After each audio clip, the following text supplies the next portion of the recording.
Welcome to Penrose Learning, where we make understanding easy. First, confirm two-factor authentication is enabled for your Apple ID.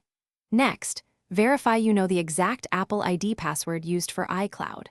Back up any critical passwords by exporting them or saving them securely. Check how many devices are signed into iCloud to anticipate device prompts after reset. Understand that resetting will remove keychain data from iCloud while keeping local device copies until you confirm removal. Prepare a written list of essential accounts to open settings on your iPhone and tap your name at the top of the screen. Then tap iCloud and locate passwords and keychain settings to manage keychain. Toggle off Icloud Keychain and respond to the prompt to delete data from this iPhone if you intend a full reset. Wait for the setting to fully turn off before proceeding.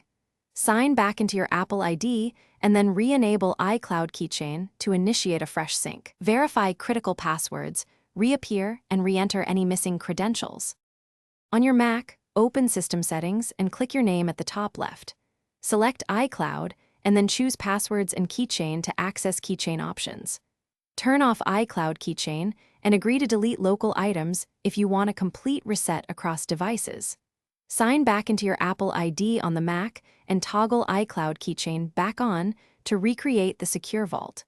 Allow time for passwords to sync across all devices signed into iCloud. Manually re-enter any missing credentials and confirm two-factor prompts across each device. Thanks for watching. If this was helpful, leave a like and consider subscribing. See you next time.